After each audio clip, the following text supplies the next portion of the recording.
नमस्कार। हम अमित कुमार पुष्पम अपन यूट्यूब चैनल दी पुष्पम में अहाँ सभक हार्दिक अभिनंदन कऽ रहल छी।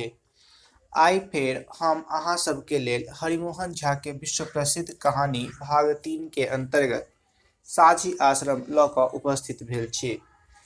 हमर ई छोट छिन प्रयाससँ अहाँक मोन में गुदगुदी होबऽ लागत तऽ हमर चैनल के लाइक व सब्सक्राइब करबा में कंजूसी नहीं करब। प्रस्तुत अछि साझी आश्रम।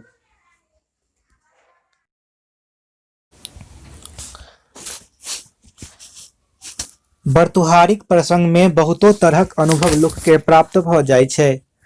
एक ठाम हमरो तेहन भयंकर सत्कार भेल जे स्मरण कय अखन देह सिहरि उठैत अछि। घटक राज सोनमणि चौधरी कहलनि, अमुक गाम में एकटा बड़ सुंदर कथा हमरा नजरि में अबैत अछि। ओ उच्च वंशक छथि, प्रायशः पंजीबद्धे में सरोकार करैत छथि। घरो बेस सुखितगर, चास बास हर बरद कथु कमी नहीं। 80 बीघाक चकला तऽ घरे लग छनि। बढ़िया लाख राज जमीन, 5 बीघा कलम, कोल्हुआरो चलैत छनि। अपना पोखरि में मच्छर होइत छनि। गुजराती महिष रखने छथि। बूझू जे कन्या के दूध दही माछ कथु कमी नहीं रहतै। समांगो सब अपूर्व संस्कारी। ओही घर में कथा भ जाय तऽ कन्याक भाग्य बूझू। हमरा दूरक संबंध में मौसियौत हेता, तें ई कथा पटि जाय से संभव। घटक राज महोदय हुनक सुंदर गृहस्थीक तेहन आकर्षक वर्णन कयलनि जे हमरा हुनका संग लय ओही गाम जाही पड़ल। नीक दिन ताकि घटक राज संग ओही ठामक हेतु प्रस्थान केलहुँ। 3-4 कोस तऽ एक्का पर गेलहुँ। तदुपरांत तेहन विकट रास्ता भेटल जे एकमान जवाब दऽ देलक। घटक राज कहलनि, आब एही ठाम सँ लगातार थाल कीच भेटैत जायत। अगत्या ओही ठाम सँ पैदल जाय पड़ल। करीब 1.5 घंटाक उपरांत गामक सीमान पर पहुँचलहुँ, परंतु यात्रा नीक छल, किएक तऽ सीमाने पर घरवैया सँ भेंट भऽ गेल। वृद्ध भगीरथ झा घटकराज के चिन्ह भरि पजा धऽ लेलथिन। कहलथिन, अहो भाग्य, आइ एतेक दिन पर दर्शन भेल। कहू कोना कोना मन पड़ल। घटकराज हमर परिचय दैत कहलथिन, ई एकटा बालक जोहैत छथि। वृद्ध महोदय कान सँ किछु ऊँच सुनैत छलाह। पूछलथिन, की मालदह आम जोहैत छथि? ओ कलम तऽ खट्टिकक हाथे बिका गेलै। आब बिज्जूक गाछी रहि गेल अछि। से जँ बथुआ आम लेबक होइन तऽ। घटकराज जोर सँ सुना सुना कऽ कहय लगलथिन, ई बर्तुहार भऽ कऽ आयल छथि। ई सुनितहि वृद्ध महोदयक मुद्रा बदलि गेलनि। ओ बजलाह, आहा तखन चलथू घर पर। हमरा घर में और सब समांगक तऽ विवाह दान भेल छनि। केवल एकटा भातिज वेंकटेश्वर बाबू कुमार छथि। मोछक पम चललनि अछि। लघु कौमुदी पढ़ैत छथि। बालकक पिता स्वर्गीय छथिन। यदि हुनका मायक विचार भऽ जैतनि तऽ बालक भेटि सकैत छै। हम घटकराज के कहलियनि, पुछियौन तऽ आश्रम सम्मिलिते छनि कि भिन्न भिन्न? घटकराज चिचिया कऽ पूछलथिन, सब गोटे साझी छी कि फराक फराक? वृद्ध सज्जन चलैत चलैत अपन परिवारक सांगोपांग परिचय देबे लगला। हमरा लोकनि सब गोटे साझी छी। खूब पैघ आश्रम अछि। हमर स्त्री हथौड़ीक थिकी। तनिका सँ 2 बालक 3 कन्या, एक पुतोह काँटीक, दोसर चौटाक। कन्या में एकटाक विवाह सुहास भेल छनि, 2टा कुमारिये छथि। हमर एक विधवा बहिन सेहो आश्रमे में रहैत छथि। तनिका एक बालक जनिक स्त्री वीरपुरक छथिन और एक कन्या जनिक विवाह बरहट्ठा छनि। हमर ज्येष्ठ भाय छलाह, तनिक स्त्री बनकटहीक थिकथिन। हुनका 2 कन्या 3 बालक। ताही में एक बालकक विवाह डढ़िया, दोसरक भटसिमरी, तेसर बालक कुमार छथिन जिनका प्रति अहाँ लोकनि चलि रहल छी। पुनः वृद्ध महोदय जनसंख्याक गर्व करैत बजला, हमरा आश्रम में लोकक कमी नहीं। भगवतीक कृपा सँ सब पुतोह के शाखा संतति छनि और साले साल वृद्धियो भेल जा रहल छनि। एखन हमरा घर में 27 गोटाक भानस दिन और 27 गोटाक भानस राइत होइत अछि। दुनू साँझ में 4.5 पसेरी चाउर लगैत अछि, तकर नून तेल दालि तरकारी। बुझू जे एक भोजक आयोजन नित्य। स्त्रीगण अनरौखे सँ जे सूरसार करय लगै छथि से खाइत पीबैत बेर डूबि जाइत छनि, और पुनः साँझे सँ जे उद्योग में लगैत छथि से बेरा बेरी सबके खुआबैत पिबैत भिनसरवी राइत भऽ जाइत छनि। नित्य यह क्रम चलैत अछि। एवं प्रकारे वृद्ध महोदय बहिर्बाट अपन पारिवारिक विशालताक जमौरा करैत गेला। थोड़ेक कालक उपरांत एक बड़का टा दलान दृष्टिगोचर भेल, 40 हाथ सँ कम नहि। पुरान झाझनक टाट माटी सँ लेवल, ठाम ठाम बहरल, ऊंच नीच बांसक खंभा पर पुरान मरम्मती चार, छिन्न भिन्न कोरो बाती सँ जकरल, सरल खर माथ पर खसबाक हेतु मुँह बौने। पहिलुक 40 हत्था लरबर पाग जकाँ प्राचीनताक मर्यादा निमाहैत दलानक अधिकांश भाग खुट्टी कुट्टी घास गोबर और गोंत सँ बथान रूप में परिणत छल। ताहि परक गर्दा झोल झाड़ि घरबैया बजला, अपने लोकनि एक क्षण बिलमल जाओ, हम ओछाओन नेने अबै छी। तावत अंगना सँ धुआंधार झगड़ाक शब्द बहराए लागल। हे बड़ शौख, चौटा वाली बैसल रहतू आ डढ़िया वाली सबटा काज करतू। बनकटही वाली की बजली, रातियो हम ही भानस करी और दिनों में हम ही भानस करी, से नहीं हेतैन। हथौड़ी वाली कहाँ गेली?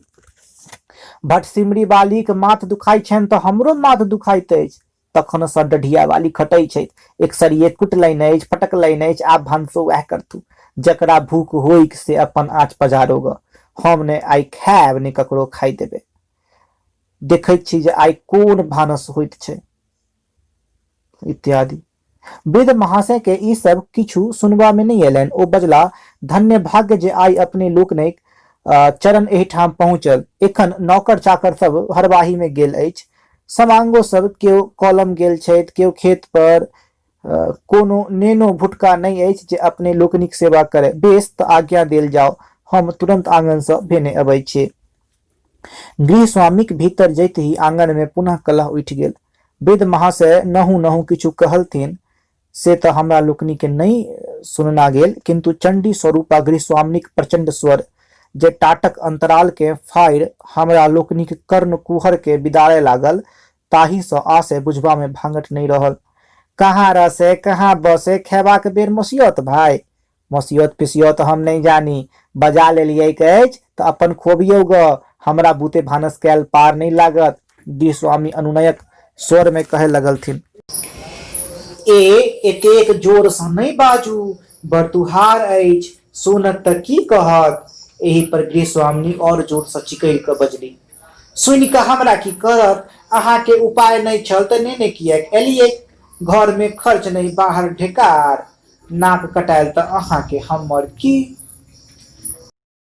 गृह स्वामी पुनः विनम्र भाव सँ बुझबैत कहलथिन, एके पहर रहि कऽ चलि जायत, बंगट के देखऽ आयलक अछि। लाउ एक लोटा पानि दिअ। खराम कतऽ छै? शतरंजी बाहर करू।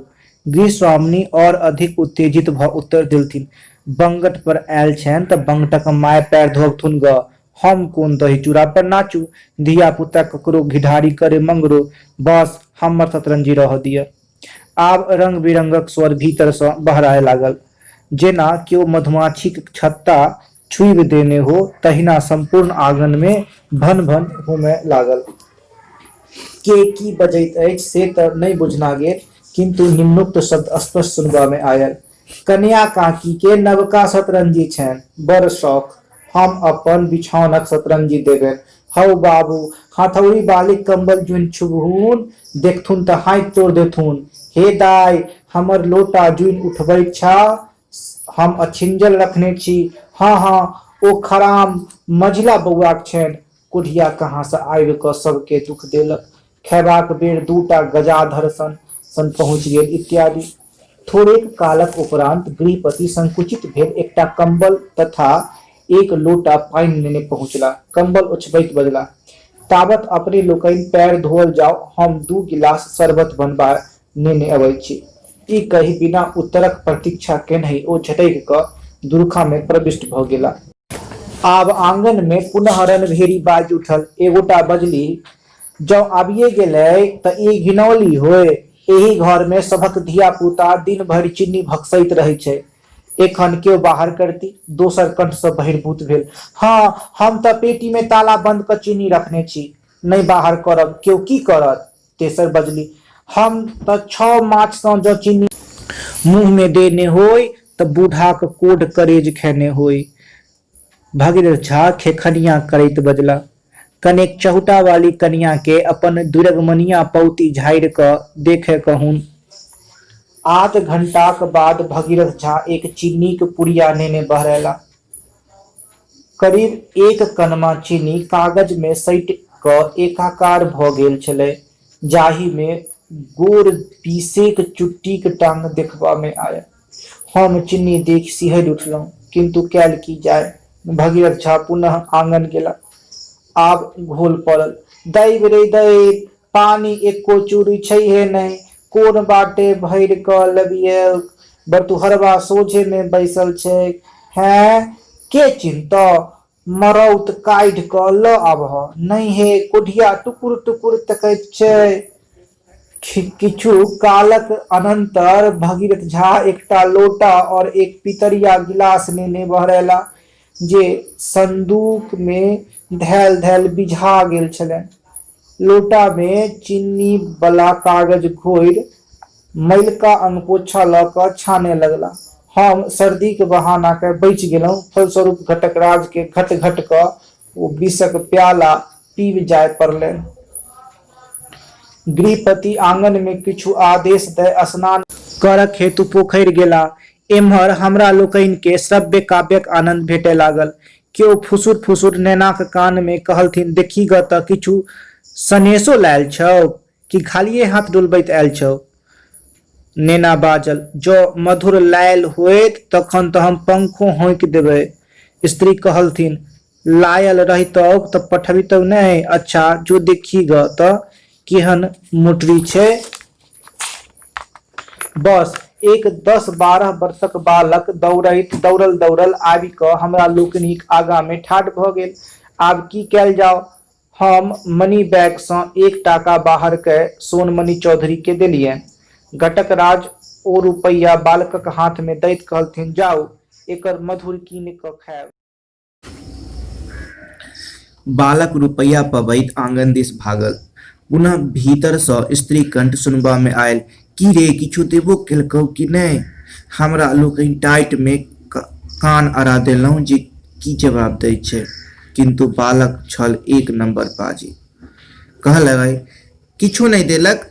हमरा लोकनि जी मसोसि क रहि गेलहुँ। पुनः स्त्री कंठ बहिर्गत भेल, आब कुढ़िए खाली हथी दही अमोट मखानक पात ल क मुँह पोछि देबनि। घटकराज भयभीत भय हमर मुँह ताकय लगला। हम कहलियनि, करब यद भाव्यम तद भविष्यति। आब ककरो घबरायल शब्द सुनि पड़ल। दैव रे दैव, बंगट महींस ल क पानि पियाबऽ गेलैक अछि। आब चल अबैत हेतै। बरतुहरबा दलाने में बैसल छै। आब कोन उपाय हेतै। कोनो गोटा दौड़ि क जा कहि दही ग जे पछुआरक बाटे आबय। बुच्चुन अहीं दौड़ी जाउ बाऊ ने। ताबत देखै छी जे एक 16 वर्षक छौड़ा महिष पर चढ़ल गीत गबैत आबि रहल अछि। पुनः हमरा लोकनि के देख ठिठकि गेल। पुछलक, कहाँ रहैत छी। पुनः हमरा सबके अभ्यागत बुझि बाजल, जाउ आगू डेरा दिअ ग, घरबैया नहि छथि। तदंतर महिष के खुट्टा में बान्हि आंगन गेल। आब आंगन में दोसर ताल उठल। मुसमाती बंगट पर ललकैत कहलथिन, रे कोढ़िया, तो सब लाहेब कैले। यह बेर महिष चराबैक छलौ। दरवाजा पर बरतुहार बैसल छौ। आ तेल कुर लगा दै छियौ। सोनक यंत्र पहिर ले। ताबत बूढ़ाक कोनो दोसर समांग गाछी सँ एक जलखरी कांच पाकल आम नेने आंगन में गेलथिन। थोड़बे काल में मचल कोलाहल। टुनमा के पाकल आम भेटलैक, गुनमा के काँचे छैक, भोलबाक आम बंगट छीन लेलथिन। हौ बाबू ओकर आम दऽ दहक। हाँ हाँ पछड़ा पछड़ी जुनी करे जा। वाह ई की सधोरी, ओकरा केहन नहीं हेतै, टूगर छै। तें जाह बिलैट के कना देलथिन। आब आंगन में नेनाक भोकरब प्रारंभ भेल। प्रायः कोनो दयादिन अपन नेनाक हाथ सँ आम छीनि क फेंक देलथिन और लगलथिन ओकरा डेगाबय। देखी दोसरो दयादिन अपना बेटा के डांटि क कहलथिन, तोहूँ आम फेंक रे कोढ़िया। किंतु बालक रोहनिया आमक लोभ संवरण नहि कय सकल। आम नेने परायल। तदुपरांत बाघ युद्ध होइत होइत मूसल युद्ध प्रारंभ भ गेल। कुशल एतबे जे हमरा लोकनि निशानाक बाहर रही, तथापि मूसरक साम एक बेर टाट फाड़ि क कनेक बहराइ गेल। हम घटक राज सँ कहलियनि, आब पूर्णाहुति भ गेल, चलू जान बाँचत त फेरि दोसर खेप आबि क सत्कार करबा लेब। ताबत एक दोसरे कांड उठल। ओ बालक जे परायल से ओकरा डांड सँ रुपैया खसि पड़लै। से रुपैया कोनो दियादनीक बेटा लूझि लेलकै। एही पर जे तुमुल युद्ध मचल तकर ठेकान नहि। एक जनी तीव्र स्वरे पूछलथिन, ई रुपैया तो हमरा हाथ में किएक नहीं देले? आब तोरा बान्हि क पिटियौ। बालक बाजल, ई त हमरा मधुर खाय लेल देलक अछि। दोसर जनी बोल मारलथिन, आन नैना के कि मधुर खयबाक मुँह छैक जे हिस्सा भेटतै? उम्हर सँ तेसर जनी कहलथिन, हे दाइ, ओ पाहुन खास हम्मर छथि, बंगट पर अयलनि अछि। एही में किनको हिस्सा रत्ती नहीं हेतैन। लाबह, ओ रुपैया हम्मर भेल। ताबत भगीरथ झा स्नान कैने आंगन पहुँचला। स्त्रीगण के पूछलथिन, की पाहुनक भोजन तैयार छनि? ई सुनैत चारू कात सँ सब केओ बूढ़ा के लेलुआबे लगलनि। एक जनी कहलथिन, घर भुजी भांग नहीं, बूढ़ा लेताह चूड़ा। बड नौरी नफ्फर ने रखने छथि जे घर में चूड़ा कुटि क रखने रहतैन। बजैत लाजो नहीं होइत छनि। दोसर जनी कहलथिन, कुटी पीस आबथी जीरा, मार पसाबथी हीरा। तरवा रगड़ लेल होइ छनि हथौड़ी वाली के, और हुकुम चढ़ाबे बेर बनकटही वाली। ताबत तेसर बजली, चूड़ा त हम ही एक पसेरी कुटने रही, से सभक पेट में चल गेलै। एखन की केओ गाल लागऽ देत? खाय काल सब केओ, कूटे काल केओ नहीं। भगीरथ झा मृदुल स्वरे एक जनी के पूछलथिन, की घर में थोड़बो दही हैत? एखन प्रतिष्ठाक बात अछि। ई प्रश्न सुनब छल कि ओ तरातर अपन कपार पीटे लगली। ई बूढ़ा हमरा दूर करैत छथि। हम ढूंढी की चोरनी जे अपना लेल दही जोगा क राखब। अपने बूढ़ा के 1 लाख पूत, 1.25 लाख नाती छनि, सब छालिए खेनहार। एक मिसिया दाढ़ी त घर में बाँचही नहीं पबैत छै, ताहि पर दहीक खोज करैत छै। ई कही ओ करुण राग में घिओना पसारलनि। गृहपति क्षुब्ध भय कहलथिन, अच्छा हम हाथ जोड़ै छी, अहाँ लोकनि चुप रहू, हम कहुना खुआ देबै। भगीरथ झा ककरो सँ अमोटक पुछारी करय लगेला। उत्तर भेटलनि, एक धरिका चौटा गेलै, एक धरिका सोहाँस गेलै, आब एक धरिका बचलैक अछि से बरहबट्टा जेतै। एही में पाहुन की पाहुनक बापो के नहि भ सकैत छै। किछु कालक बाद आंगन में चूड़ा कुटबाक धमाधम शब्द होमय लागल। प्रत्येक चोट हमरा लोकनिक कलेज पर बजरय लागल।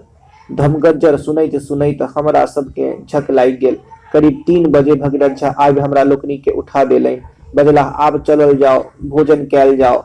हमरा लोकनि के पैर उठेबाक साहस त नहि होइत छल, किंतु गृहपतिक दयनीय दशा देखि हुनका और अधिक दुख पहुँचाबय उचित नहि बुझि पड़ल, अतएव हुनक तोषार्थ उठि पड़ल। गृहपति 2टा खराब हमरा लोकनिक आगा में राखि देलनि। परंतु दूह एक्के पैरक और खुट्टी ढील ढील करैत हम घटक राज के आग्रह केलियन तब बाजलाह, भला कहू तऽ ई कोना भऽ सकैत अछि, अहाँ पहिरू। अगत्या हमरे पहिरे पड़ल। एक बड़का टा हुरुक दने भगीरथ झा हमरा लोकनि के भीतर ल चलला। 10 डेग चलल हैब कि खराबक खुट्टी पैर सँ फराक भऽ गेल। भगीरथ झा किछु अप्रतिभ भय बजला, कोनो हर्ज नहि, एही ठाम छोड़ि दियौ। ओसारा पर मोड़ीक कंगनी पर पैर धोबाक हेतु पीढ़ी पानी राखल छल। हम घटक राज के कहलियन आगा बढ़ल जाओ, परंतु वही ठाम तेहन पिछड़ छल जे पैर रोपब कठिन। घटक राज जहिना पीढ़ी पर एक पैर रखलनि कि पीढ़ी ससैर क एंठार में चलि गेला। घटक राज ओही संग लागल नीचा खसि पड़ला।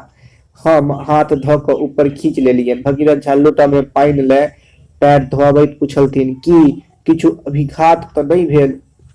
सोनमणि चौधरी बजला, नहीं, केवल थाल लागि गेल अछि, कनेक और जल मंगायल जाओ। भगीरथ झा शोर पारलनि, टूना बाबू, एक कलसी जल नेने आओ। मुन्ना बाबू कतऽ गेलहुँ? औ गुना बाबू, गुना बाबू।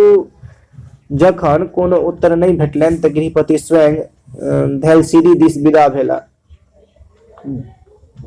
पाद प्रक्षालनक अनंतर भगीरथ झा हमरा लोकनि के घरक भीतर लऽ गेला।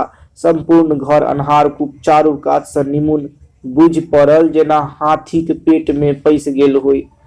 हम थाही थाही के अंदाज पर चलय लगलहुँ, तथापि एक ठाम मरुआक ढेरी पर पैर पड़ि गेल। भगीरथ झा बजला, एम्हर आयल जाओ, एही दिस पीढ़ी पानी अछि। पीढ़ी पर बैसला उत्तर घरक दृश्य देखल। सोझा में चाउरक कोठी, जकरा तर में असंख्य मूस बियर कैले और कईएक बांसक बाहरन सोहरन जमा कैल, जाहि में लोहियाक लोहिया केस।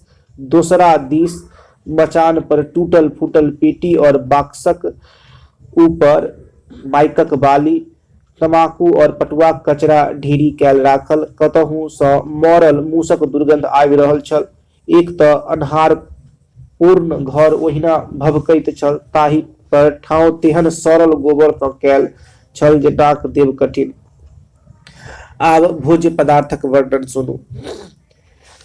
आगा में खाली थारी, सूप में धनहा चूड़ा, एक बट्टा में मुट्ठी काटल आम, पात पर नून मिर्चाई, करैलक अचार और खोरनाट सन कारी गुड़। एही सामग्री पर भगीरथ झा उचितियो करय लगला। अपने लोकनि के आइ बहुत कष्ट भेल, भोजन में अतिकाल भऽ गेल। स्त्रीगण आइ एक व्रत केने छथि, तें किछु विशेष ओरियाओनो नहि भऽ सकल, केवल नून चूड़ा मात्र अछि। लप चूड़ा हमरा दुनू गोटाक थारी में राखि देलनि। बजला, आब चूड़ा भिजाओल जाओ, कोनो संकोच नहि कयल जाय। हाँ, दही तऽ घर में एखन सठल छैक, थोड़ेक दूध छैक से नेने अबै छी। ई कहि भगीरथ झा दोसर घर में गेला। ओतय किछु फुसुर फुसुर होबय लगलनि। ध्वनि सँ बुझना गेल जे दूध देबाक प्रस्ताव पर विवाद छिड़ल अछि और विरोधी पक्षक प्रबलता अछि। किएक तऽ निम्नलिखित प्रश्नोत्तरी स्पष्ट सुनबा में आयल। ई दूध यैह दुनू कोढ़िया ढकोसि लेत तऽ राति चहुटा बालीक नेना के की पियौतनि? इंगोर? बेस, नेनाक लेल थोड़ेक राखि लिअ और हम दऽ अबै छियै। बस बस रहऽ दिअ, एही में सँ एको मिसिया नहि भेटि सकैत अछि। बंगट पर अयलनि अछि तऽ बंगट बनकटही वाली छाली खोबथुन ग। ई महिष चहुटा वालीक नैहरक छनि, ओ अपन दूध केहन देथिन?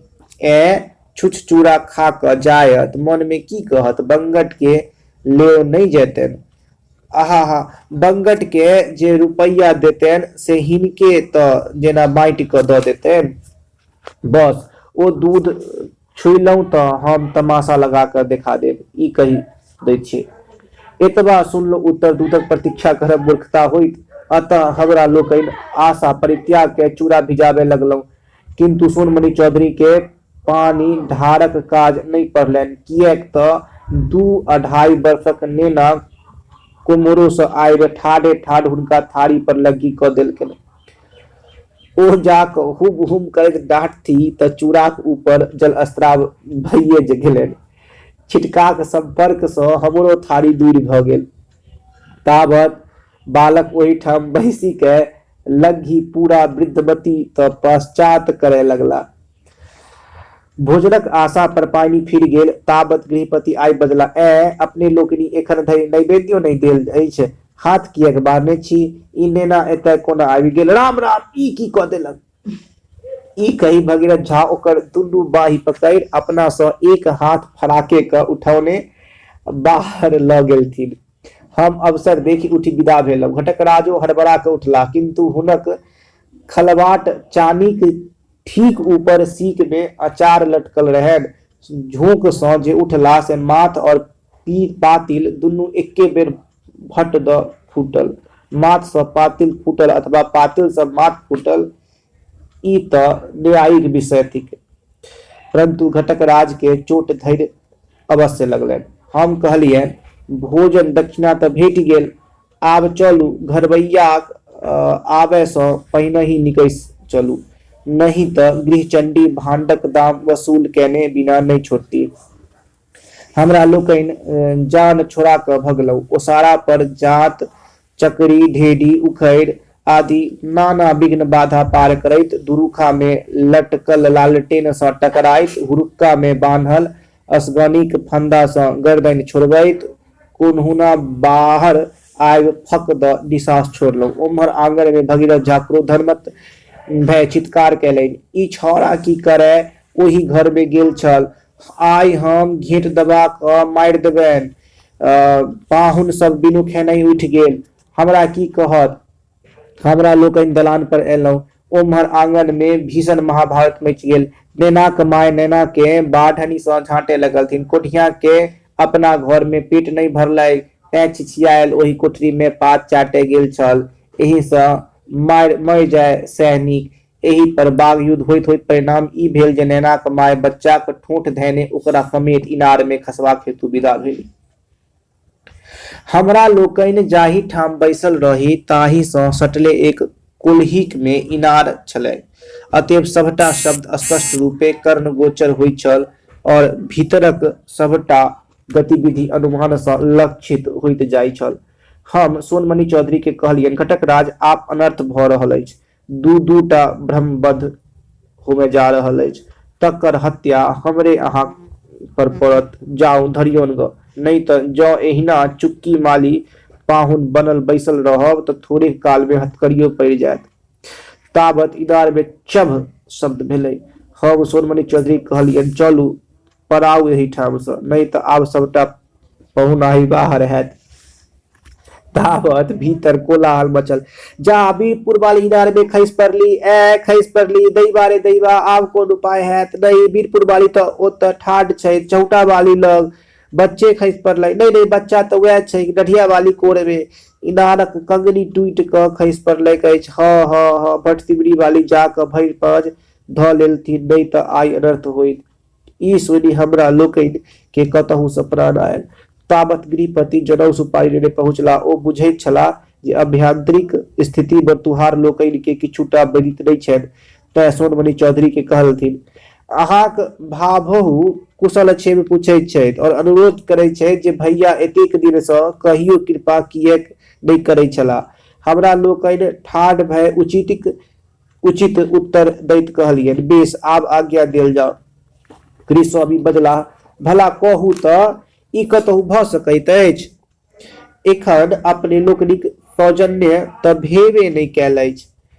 राति सिद्ध भोजन के आंगन में ऐंठ पानि हेरा पवित्र कऽ देल जाओ, तखन काल्हि जयबाक विचार कयल जायत।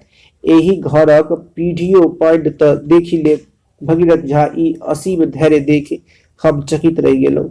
सोनमणि चौधरी कहलथिन, पीढ़ी पानि तऽ देखल अछि, हिनका बड्ड जरूरी काज छनि, तें आइ छोड़ि देल जाओ। भगीरथ झा कहलथिन, बेस, तऽ कम सँ कम बालकों के तऽ देख लियौन। हमरा लोकनि के पुनः बैसी जाय पड़ल।